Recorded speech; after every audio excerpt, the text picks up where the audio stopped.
एक समय की बात है। गोकुल नाम की सोसाइटी में एक परिवार रहने आया। वो लोग उस सोसाइटी में नए नए ही आए थे। उस परिवार में राहुल, सविता और उनका 10 साल का एक बेटा भाविक रहता था। जैसे ही भाविक सोसाइटी के गेट के बाहर तक पहुंचता है, तभी से ही अपने सवाल जवाब शुरू कर देता है। वाह पापा, ये कितनी सुंदर सोसाइटी है। क्या हम इसी सोसाइटी में रहेंगे? हाँ हाँ बेटा, हम लोग इसी सोसाइटी में रहेंगे। देखो तो हमारा भाविक कितना खुश नजर आ रहा है। अब तो मेरे यहाँ पर नए नए दोस्त बनेंगे, इतना मजा आएगा। हाँ हाँ बेटा, बहुत मजा आएगा। चलो अब अंदर चलो। जैसे ही वो लोग सोसाइटी के अंदर कदम रखते हैं, तभी जोर जोर से हवा चलने लगती है और भाविक को कुछ अजीब सा महसूस होने लगता है। मम्मी देखो तो, हमारे आते ही ये कितनी जोरों से हवा चलने लगी है। मुझे कुछ अजीब सा भी लग रहा है। नहीं बेटा, ये बस तुम्हारा वहम होगा। बच्चा समझकर सविता भाविक की बात को नजरअंदाज कर देती है। वो लोग अपने फ्लैट पर पहुंचते हैं। चलो चलो, अब आप दोनों जल्दी से फ्रेश हो जाओ, सोने का समय हो गया है। हाँ, क्योंकि कल मुझे इंटरव्यू के लिए भी जाना है। भाविक, राहुल और सविता कमरे में जाकर सो जाते हैं। ऐसे ही चलते चलते उन्हें 1 महीना बीत जाता है। एक दिन राहुल का बॉस उसे ऑफिस के काम से सूरत जाने को कहता है। ये तो कितनी अच्छी खबर है। मैं ये बात सोसाइटी जाकर सविता और भाविक को बताऊंगा, तो वो दोनों भी बहुत खुश हो जाएंगे। राहुल घर जाकर ये बात सविता और भाविक को बताता है। सविता, ओ सविता, कहाँ हो तुम? तुम्हें एक खुशखबरी देनी है। अरे हाँ हाँ, क्या हुआ? इतना क्यों चिल्ला रहे हैं आप? हाँ पापा, क्या हुआ? आप इतने खुश क्यों नजर आ रहे हो? अरे खुश ना हो तो क्या करूं, बात ही ऐसी है। अब आप बताएंगे भी, क्या बात है? मुझे मेरी नौकरी की तरफ से सूरत ले जा रहे हैं। बहुत बड़ा प्रोजेक्ट है। अगर सब अच्छे से हो गया तो क्या पता वहाँ से आने के बाद मेरा इंक्रीमेंट भी हो जाए। अरे वाह, ये तो बहुत अच्छी खबर है। वाह पापा, आप तो सूरत जा रहे हो। मैं भी जाऊंगा, मैं भी जाऊंगा। बेटा, मैं तुम्हें अपने साथ नहीं ले जा सकता। और सविता, तुम मेरा सामान पैक कर दो। मुझे आज ही रात 12 बजे तक निकलना है। मैं बस कुछ ही दिनों के लिए जा रहा हूँ। सविता राहुल का सामान पैक कर देती है और राहुल उसे रात 12 बजे सूरत के लिए निकल जाता है। चलो भाविक, अब तुम भी जल्दी से दूध पीकर कमरे में सोने चलो। ठीक है मम्मी। सविता और भाविक अपने कमरे में चले जाते हैं। सविता तो सो जाती है, मगर भाविक को नींद नहीं आती। बहुत तेज बारिश होने लगती है। भाविक बालकनी में जाकर खड़ा हो जाता है और बारिश के मजे लेने लगता है। वाह, कितना सुंदर नजारा है। भाविक की नजर अचानक सामने वाले फ्लैट पर पड़ती है, तो वहाँ एक मोमबत्ती जल रही होती है। ये क्या है? ये सामने से कैसी रोशनी दिखाई दे रही है? ऐसा लग रहा है जैसे कोई मोमबत्ती जली हुई हो। अगर जब से हम यहाँ आए हैं तब से तो ये फ्लैट बंद पड़ा है। भाविक को फिर अचानक से एक औरत चलती हुई दिखती है। अरे ये औरत कौन है? कहीं यहाँ कोई भूत तो नहीं? मम्मी, मम्मी, भूत, भूत, मम्मी, मम्मी बचाओ, मुझे बचाओ। क्या हुआ बेटा, क्या हुआ? तुम इतना क्यों घबरा रहे हो? मम्मी, वो भूत, भूत। क्या बोले जा रहे हो तुम? ठीक से बोलो, मुझे कुछ भी समझ में नहीं आ रहा है। मम्मी, मुझे नींद नहीं आ रही थी तो मैं बालकनी में जाकर खड़ा हो गया और बारिश देखने लगा। तभी मैंने सामने के फ्लैट में जलती हुई मोमबत्ती देखी और एक औरत को देखा। नहीं बेटा, ये भूत वूत कुछ नहीं होता। ये तुम्हारे मन का वहम है। नहीं मम्मी, मैं सच कह रहा हूँ। नहीं बेटा, चलो अब सो जाओ, रात बहुत हो रही है। नहीं, मैं आपको लेकर जाता हूँ। अच्छा चलो, दिखाओ कहाँ है भूत। फिर भाविक सविता को बाहर लेकर जाता है। कहाँ है भूत? मुझे तो कहीं कोई नहीं दिख रहा। मम्मी देखो, वहाँ पर देखो, वो सामने वाले फ्लैट में।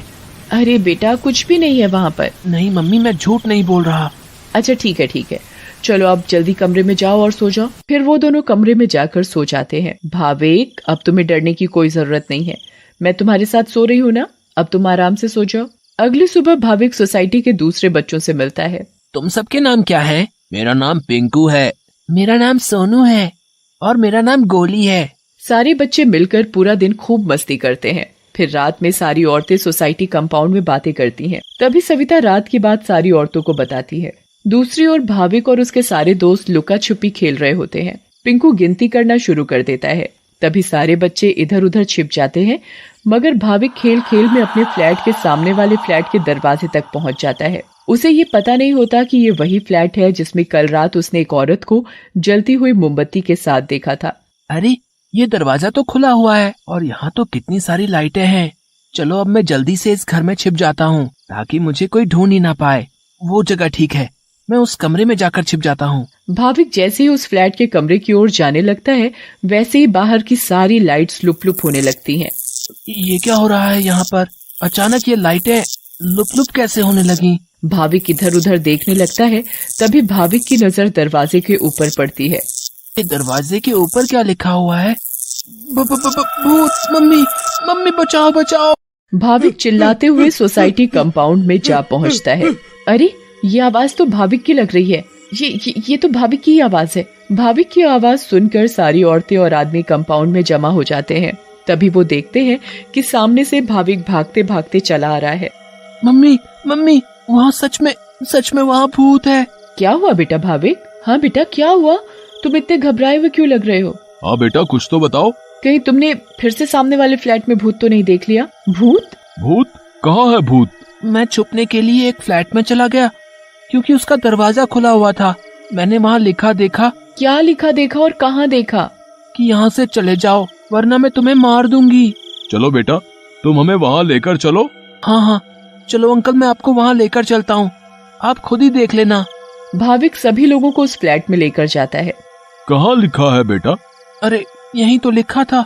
चलो भाई, यहाँ तो कुछ भी नहीं है। बेटा भाविक, चलो अब चलो। सभी लोग भाविक को वहाँ से ले जाते हैं, मगर भाविक उस दरवाजे को देखते देखते चलता है। नहीं अंकल, मैं सच बोल रहा हूँ। हमें इस बच्चे की बात एक बार मान लेनी चाहिए और आज रात मिलकर सोसाइटी पर नजर रखनी चाहिए। हाँ, आप सही बोल रहे हो। क्या पता ये सब सच हो। तो ये तय रहा कि आज रात हमारे पति सोसाइटी की देखभाल करेंगे। उस रात 3 आदमी सोसाइटी के गेट पर खड़े रहकर सोसाइटी की देखभाल कर रहे थे। मुझे जरा बाथरूम जाना है, मैं बस अभी जाकर आता हूँ। हाँ ठीक है, तुम होकर आओ। क्या हुआ जी?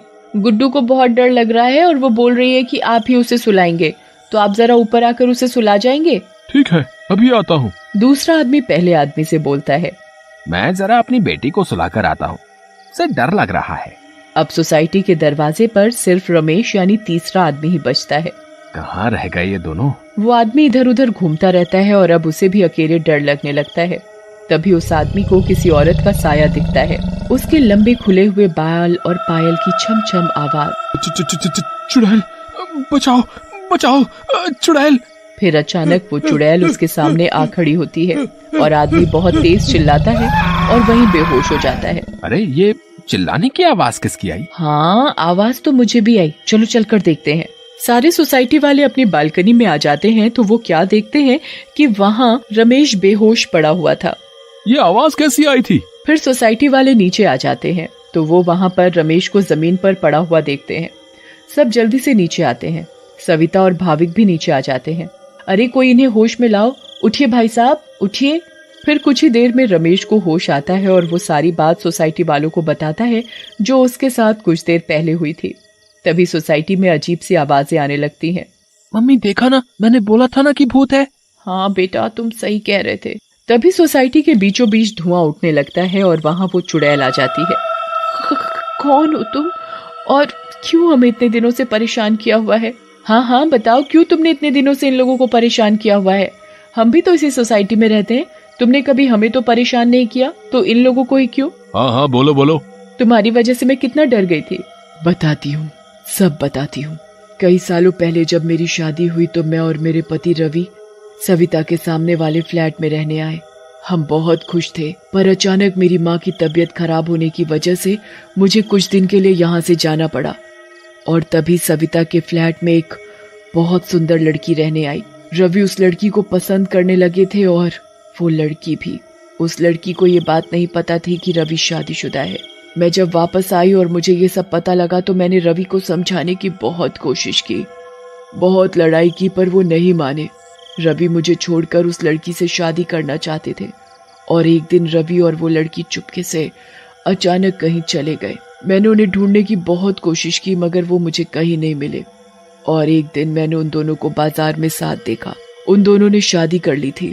मैं भागते हुए घर आई और ये बात मुझसे बर्दाश्त नहीं हुई और उसी रात मैंने फ्लैट से कूदकर अपनी जान दे दी। और उस दिन से इस फ्लैट में किसी को रहने नहीं देती जिसमें सविता और उसका परिवार रहता है। हमें बहुत दुख हुआ सुनकर जो भी तुम्हारे साथ हुआ, पर इसमें मेरे और मेरे परिवार का क्या कसूर है? हाँ आंटी, आप तो अच्छी आंटी हो, ऐसे कैसे कर सकती हो? चुड़ैल भाविक की मासूमियत देखकर पिघल जाती है। ठीक है, अब मैं तुम लोगों को कभी परेशान नहीं करूंगी।